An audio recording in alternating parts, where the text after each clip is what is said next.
Whoever said electric cars can't give off emissions?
What's up, you guys? Welcome back to the channel. So this video is going to be a little bit different. I know I typically base this channel around do-it-yourself projects, but in a way, I've wanted a Tesla for a long time. It's kind of like, well, I'm going to eventually just buy one myself.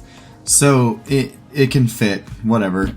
We're going to do something just, like I said, a little bit different here. I wanted to go over some things that, now that I've owned a Tesla, some questions that I can kind of answer, whereas before I had these questions, and it's things that I kind of wanted to know before I ever bought one.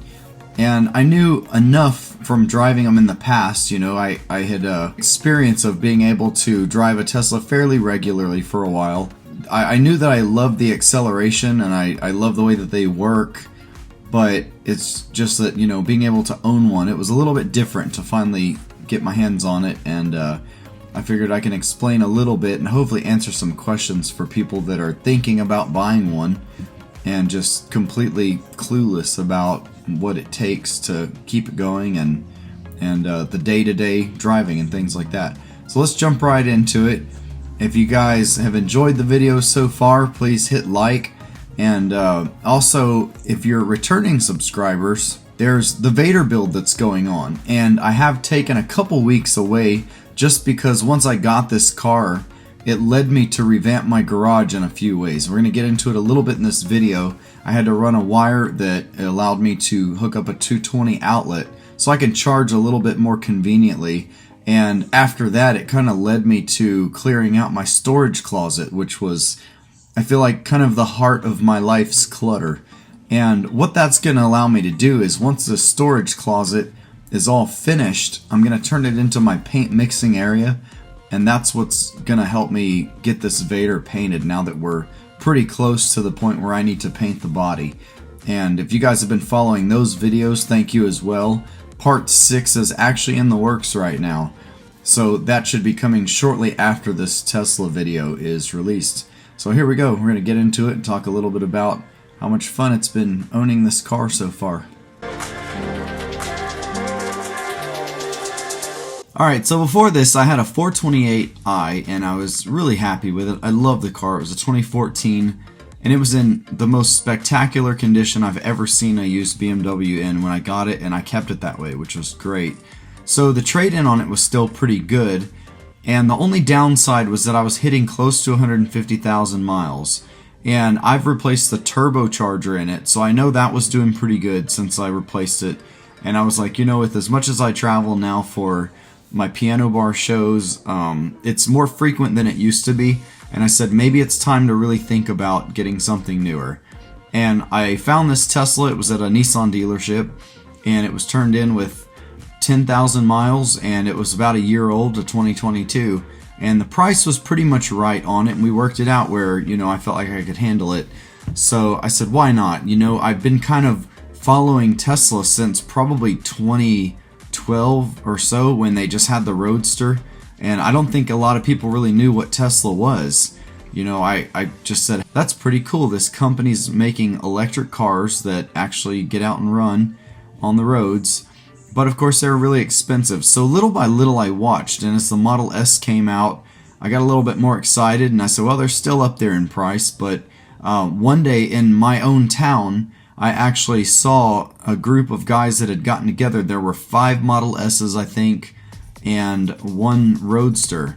And I was like, whoa, these are Teslas, like this is crazy. So I was kind of blown away by that, and the guys were super cool. They were like, yeah, it's all word of mouth, like there's not really any advertising, and I thought that was pretty neat, just the things, you know, the guy had the iPad screen in his Model S, and it had a flux capacitor on it as a screensaver. And at that time, I just knew, I was like, these cars just seem so cool. And it continued to have an interest, which, you know, once the Model 3 was becoming a thing, I said, okay, well, that might be the first one that I get to own. So it just, after years, I felt like, man, the time is right, you know, and I felt like I could do it. Let's get into a little bit about the charging. The first thing, of course, is when you're, you know, transitioning to a car like this, there's a little bit more involvement. You know, it's not so easy like you just stop any corner where there's a gas station and fill up. Supercharging is pretty available, but that's really going to be mostly for long road trips. If you're supercharging it day to day, I mean, it's just kind of a waste of money because you want to set yourself up to be able to charge at home. And I found the most convenient thing is not going to be when you can sit with the car to charge it, of course. You know, a supercharge might take 25 or 30 minutes from, you know, 20% to 90% battery, but it's going to be so much better if you're able to just plug the car in while you're at home getting other things done or relaxing. Being that I do a lot of stuff myself, as you guys know from this channel, I had some accessibility to some 220 wiring in my garage, and I said, okay, what I'm going to do is I'm going to use some of this electrical conduit, some really nice flexible conduit that a friend had given me, and I'm going to run that with a 220 outlet that'll be easy to reach for the car so that can be my day-to-day plug-in charging. And that's what you'll see here. I kind of installed this outlet, and it's worked out really, really well so far. Now, you get your Tesla portable charger that should go with you anytime you take a road trip. You know, day to day, if I know I've got supercharging nearby me in my area, I don't roll up my charging cable and take it with me just for day to day, you know, running errands. I leave it in the garage. But when you're going on a road trip, you're going to need this to charge, especially if you're at a hotel that doesn't have a charging setup, but maybe you found a 110 outlet or a 220 that you can plug into. You're going to definitely need this, or say you've got a friend or a family member and they've got a 220 outlet. The main thing is going to be the adapters, which I want to go into a little bit of detail on these adapters. Now, if you look at the very first one in the picture I'm going to post, it's a 515. Now, that's a pretty standard household plug. I recommend definitely having one of those. If yours didn't come with it, get that, because that's the typical 110, 120 household plug you should be able to find just about anywhere. Now, here's something about that. You get very slow charging if you're only able to plug into a 110. I mean, I'm talking probably 4 days if you're going from a really low battery to kind of high. This will give you probably somewhere around 4 or 5 extra miles of charge for every hour that it sits on the plug, but that's not very realistic. Now, if you're going on a trip, you know, and you're supercharging on the way, you're able to get to your destination and your car is pretty much going to sit for a few days, well, sure, this is fine. This is going to help you out. But otherwise, you're going to want to see if you've got access to some kind of a 220 outlet. Now, if you look over to the right a bit, we've got the 4-prong. It's a 14-30. That's a pretty common dryer outlet these days. I actually found that the hotel that I stay at pretty frequently when I go out of town each month for my shows actually has one of these outlets mounted outside. Well, there's 2 of them, and even though I know if someone else pulled up with a Tesla and had that same adapter, I'd have to coordinate with him and say, hey, I don't know what amperage that this breaker's at, so let's set our charging in the app down to, you know, maybe 15 amps each, so that we're sharing that same circuit. We know we're not going to be popping the breaker. But this 4-prong adapter, the 1430, on the Tesla app, when you've got this adapter connected to your charger, allows you to pull up to 24 amps, which pretty much translates to about 24 miles of charge for every hour it sits there. That's fairly realistic. I mean, you can let it sit whenever you get to the hotel, and if you put it on there for 10 hours while you sleep and you're hanging out, you could pretty much have your battery full by the next day, and you probably won't need that much if you're on vacation. You might be driving around a little beach town or something. So this is a pretty standard one. I would say definitely that 4-prong. If you just wanted to have another one that's pretty common, I would say the 3-prong next to it, the 10-30. That one is probably fairly common. I've seen with dryers, And the other one is the 6-50, which is, I feel like, pretty new because I hadn't actually seen a 220 plug look like that until I got my Tesla. And that's what I ended up installing in my garage. Now, when you have this particular 6-50 adapter attached to your charger, if you go in the app, you're going to see that the app allows you to select up to 32 amps. Now that tells me that this plug is meant to be on a circuit that has at least a 40 amp breaker, probably a 50, because it's not going to allow you to pull 32 amps if you're only on a 30 amp breaker. You're going to pop that breaker. So this is a good one to have, I think. I think this is kind of the new one. I would say at minimum get that 4-prong 14-30 and a 6-50. But it probably wouldn't hurt for you to get all 4 of those adapters, and they're not super expensive. If you go on your Tesla app, it might cost you $200, and I think you get a pretty good adapter kit for that $240 or $50 something. I can't remember what it is, but there's a little bit about the adapters. You definitely want to carry some different ones if you don't know where you're going to end up charging, but say somebody's like, yeah, I have a 220 outlet, but they don't know what it is. You're going to want to have the different plug styles so you can make sure that you're able to charge while you're there.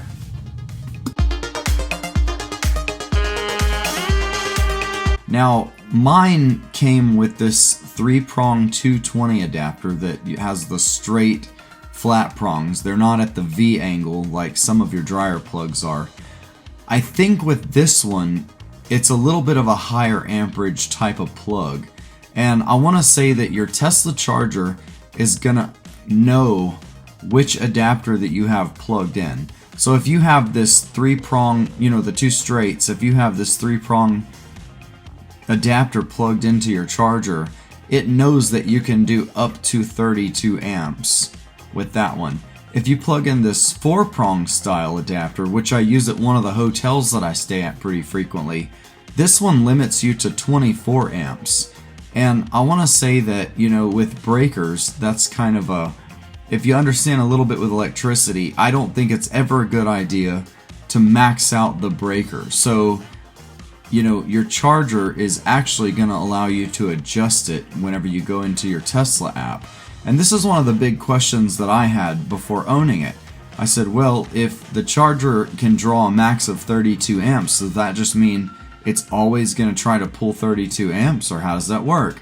So what I found was, depending on which adapter you have plugged into your charger, it's going to automatically adjust in the app, and it's going to show you the max amount of amperage that you can draw from that outlet. So with the 3-prong that I have, it allows you to draw up to 32 amps, which means I should probably have a 40 or 50 amp breaker installed on my plugs. And with that size breaker, you also have to make sure that you've got the wiring big enough to handle it. Now, I have a friend that's an electrician. He's coached me through a lot of this stuff, and my wiring is only 10 gauge wire, so it's not quite as big as an 8 gauge or a 6 gauge. And he said, with that 10 gauge wire, you're going to be pretty much limited to the 30 amp breaker that's already in your panel. So I know personally that when I'm charging with this plug, even though the app allows me to go up to 32 amps, I keep it well below that because I don't want to be popping my 30 amp breaker all day long trying to charge. I keep mine probably somewhere between 21 and 24 amps just to be on the safe side. And I can feel my breaker even at 22 or 24 amps. I'll feel it and it gets pretty warm just from that type of power going through it. So it's really neat the way it's set up. The charger's pretty smart. It limits you by knowing which type of outlet that you're using, and it doesn't let the amps exceed that. But in my situation, I installed plugs that do allow the amperage to exceed what the wiring's probably supposed to handle. So my breaker would pop if I try to run 32 amps through this thing continuously. If I were able to, if I go in there and set mine to 32 instead of 22 to 24, my breaker would probably be popping while I'm here at home trying to charge. So that's just a little bit about the plugs, the outlets, and kind of understanding how this charging adjustment works. And that's basically how I've been charging day to day. I plug into my 220 outlet. It's on a 30 amp breaker, so I just make sure I keep my amp set somewhere around 20 to 24 amps.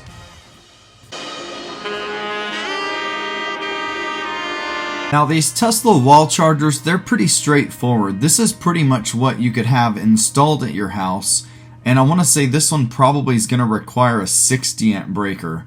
I'm not completely sure about that, but I know it requires bigger wiring.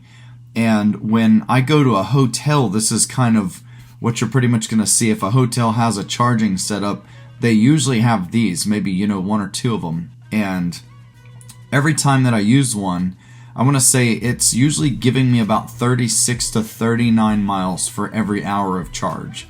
So that one's definitely a bit faster than just plugging into a 220 with your portable charger. But this is a pretty cool way to go. If you've got the money to have one set up at your house, you're definitely going to be charging fairly quick. This is probably the next one closest to the Supercharging, or probably about the fastest that you're going to need at your house. And that's, like I said, it's pretty straightforward. They're very clean looking, and you can probably still lower the amperage on it if you want to, but you should be able to do it. I think it's 42 or 48 amps. I can't remember which it is, but yeah, so that's what this one's all about.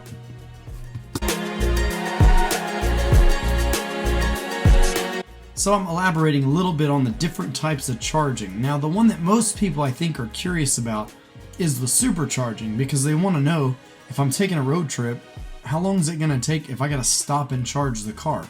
So the short answer to that is somewhere probably around 15 to 30 minutes, depending on how low that you arrive and how high you want to go. Now, normally, I would say in a typical situation, you're going to arrive with maybe 17 to 20%, and then you're going to probably charge up to 90 to maybe 95% if you really want to have more range. But that's normally going to be about a 30-minute charging session. Now, of course, the next question I always get from that is, okay, if I do a 30-minute charging session and I go from 17% to maybe 90%, how much is it going to cost me? Most of the time, I'm paying somewhere around $18 to $20, maybe $25 might be the highest that I paid. But for the most part, it's not too bad. It's convenient. By the time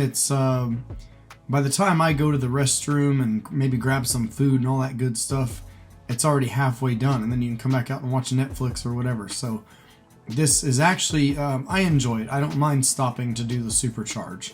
And the other cool thing about it is you'll realize if you charge at home, most of the time you don't really have to supercharge.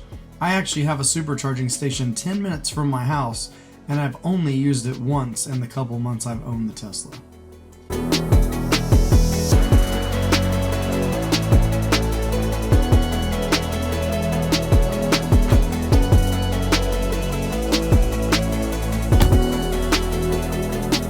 Now, one thing you'll learn pretty quick is that the way you drive will affect your range, and it's more about driving above 70 miles per hour. I think it has more to do with the aerodynamics maybe being less efficient above that speed, but you can tell pretty much night and day difference that if you're driving 70 or below on your trip, your projected charge level is going to actually stay about where it tells you that it would be. So if you leave your house, you're going, say 200 miles, and it tells you you're going to arrive with a charge level of 33%, that range could stay pretty much the same. I mean, it'll fluctuate a little, but if you're staying below 70, you'll probably arrive with something pretty close to what it estimates. Now, what I found is if I'm driving 80 or 85 because I'm passing people and I'm doing things on that road trip, driving faster than 70, there's a good chance that that projected charge level might go from saying 34% left when I leave the house. It might tell me, well, you're going to get there with 34%. But by the time I actually get there, I might be down to 28% or 25%. So it seems like it changes more when you're driving the car faster than what the aerodynamics allow it to really perform at its best. Now, another thing that's really cool is if you go into the app on the screen that's your energy monitor, you can actually see a chart that shows you how fast your charge is decreasing, and it tells you little tips like, well, there was a little bit of a headwind, so that might have cost you a little bit. Or maybe there was a little tailwind, like on an aircraft, it pushes you along so you get better range. It actually monitors all that stuff as well. And there is a part in there that says if you had driven below 70 miles per hour, you could have saved X amount of charge or miles or even money, I think, on this trip. So it's kind of cool how it just kind of takes so much data in it and it shows it to you. But that's the main thing. I think 70 miles per hour is probably the biggest important thing when it comes to having an accurate, like, projected charge level of what you're going to arrive with. I've thought maybe playing the stereo too loud would bring it down, but it really doesn't. And even running the AC, I've tested it on my 2 or 3 hour road trips, and there was one of them where I ran the AC pretty much full blast the whole time, and that was a good 2 hour and 40 minute trip, and it didn't really seem to affect my arrival charge level at all. It's just more about if I'm going over 70 miles per hour. So that time I did it with the AC on high, I kept it pretty much at 70 or below and noticed that level didn't change very much. So that's probably one of the most important things to note. It's not killing a whole bunch of range if you go above 70, but you're going to notice a little bit of a difference in the way that your arrival charge kind of changes. Alright, just to give a little bit of a kind of perspective of an actual short, kind of a short road trip. So, and my daughter likes to change the car color to pink, and my car's actually blue, but I think it's kind of cool. So this trip altogether is about 2 hours and 40 minutes. Now, if I start at 95% charge at my house, it tells me that I'm going to be there with 32% charge left right now. But see, we're about halfway through the trip, I guess. Yeah, 2 hours and 40 minutes, so we're about halfway through it. This started at 34% when I left the house. Now, I feel like I'm driving pretty efficient, and also my AC is set to 70. If you've got it set, cooler than that, it might tell you that, it might go down a little bit more while you're driving. I don't know. I've done it before where I started at 34% when I left the house. It said that's what it would be at when I arrived, and then by the time I got there, it was like 29% or 27%. So it really depends on how efficiently that you're driving. You'll kind of watch that thing change. I mean, right now I'm at 65%, but like I said, I started at 95 at the house. So that just kind of puts it into perspective. This does change, even though it says after a couple hours you're going to end up there 32%, that might say 29 or something by the time I get there. You never know. It just kind of adjusts to your driving habits. I've been a little bit more conservative about driving this time. Last time it seemed like there were a few people that I just needed to get around, so I had to do a few performance verifications. But those are fun anyway, so why not? Anyway, it's a beautiful day. So this is my little trip for the weekend. Oh, see, it just went to 33. So it's going to change a little bit. Probably depending on if you're going downhill or uphill for a while too. Everything's a factor.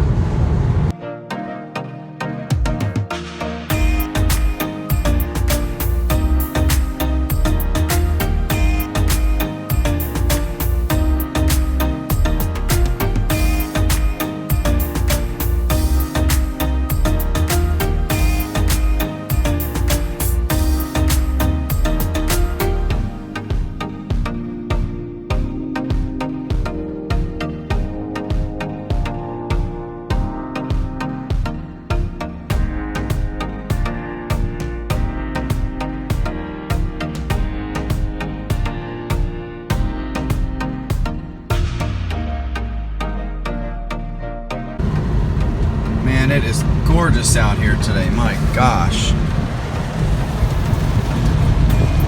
Absolutely beautiful.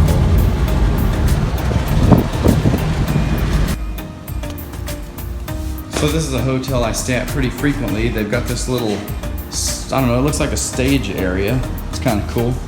And it's got some 220 outlets. So I just talked to the front desk. They were able to turn on the 220 and I'm charging from it. So as long as you have the 4-prong adapter, pretty cool. Alright, so I wanted to take a minute to talk about some things that I just absolutely love about the Tesla. Now, one of the big ones that most people, especially if you're into cars and you enjoy fast cars, the acceleration in a Tesla is pretty unbelievable. At least to me it is. I mean, I haven't really owned a lot of fast cars, but I've been around fast cars. Most of the ones I drive would be, 3 or 4 Series BMWs, and they're okay. They're kind of quick for what they are, especially, the 6-cylinder 3 Series cars. They were always pretty fun, but my dad and mom are always Corvette people. Of course, my dad drove race cars growing up, and I'm used to being around fast cars with V8s, and I kind of know what fast is, but I've never really cared to own them, and getting the Tesla, it's just so much fun. I mean, it's like that acceleration is just literally right there at your toe tips, if you want to put it that way. I mean, there's nothing like that response. I've always kind of thought to myself, well, you hit the gas on a gas engine, it's gonna open the throttle and it's gonna suck more air in the intake and more fuel, and by the time this whole process happens, the engine revs up, and then it goes through the torque converter and through your drivetrain. Like, by the time it all happens, it just seems like there's this delay. Whereas with the Tesla, it's literally as quick as you can push the accelerator pedal, you're flying forward. And I mean, it's like a matter of, okay, I want to be around that person. And then as quick as you can think about it, you're around them.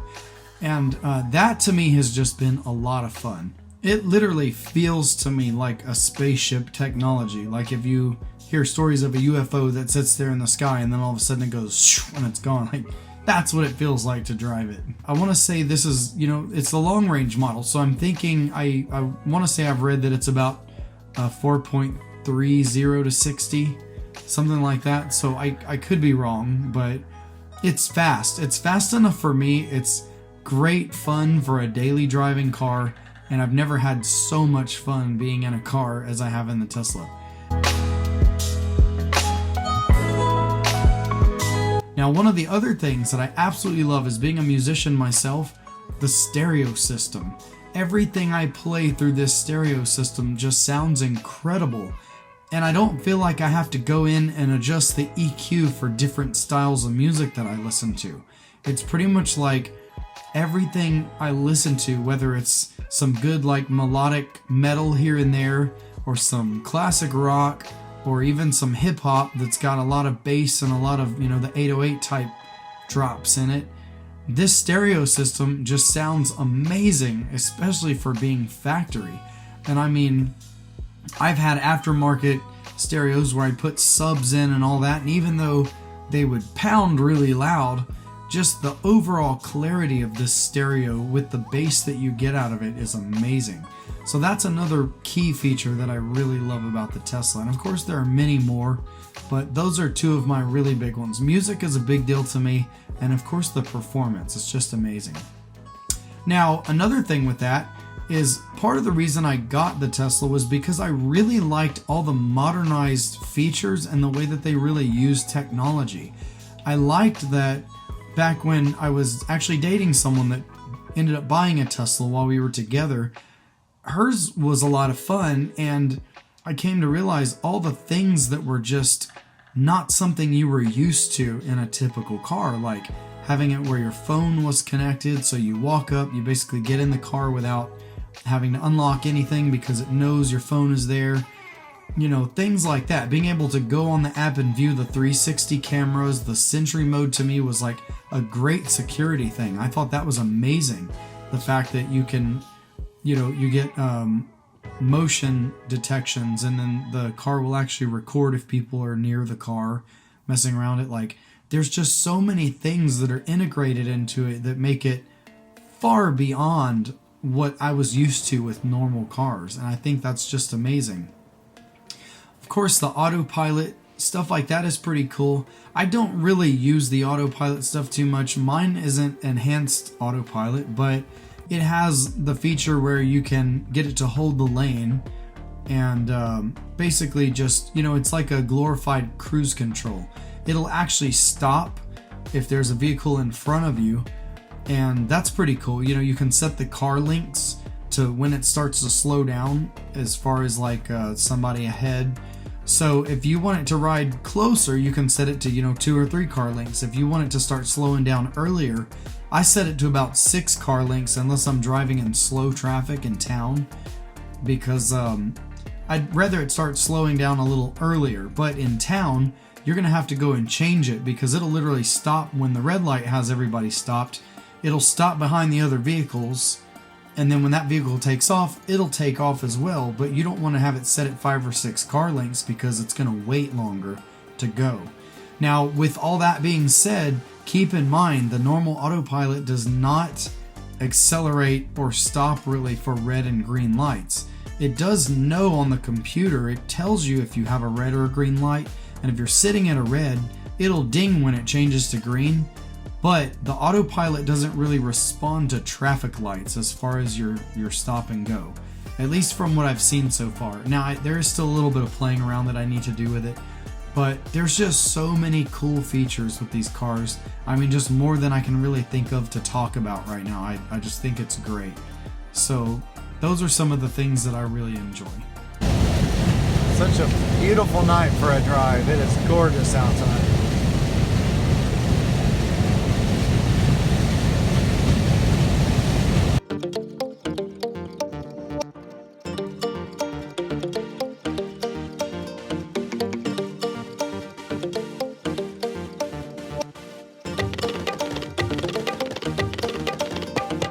Well, for those of you out there that are thinking about buying a Tesla, I really hope that this video helped answer a few questions that you might have. For the most part, I've enjoyed the car and I really have nothing bad to say about it. I mean, there's little adjustments, of course, that you're going to make, but to me, it's part of owning an electric car. It's normal when you're trying to be part of something that's new and unusual, and people are kind of getting the feel for it. So that's pretty cool. And everything to me is just worth it, even though there's times I feel like I'm having to figure out, well, where am I going to charge and map out my trip. All that to me is worth the fun of driving this car. So that's going to pretty much do it. I hope that you guys enjoy yourselves out there, be safe, and stick around for the next videos. Cheers, everybody.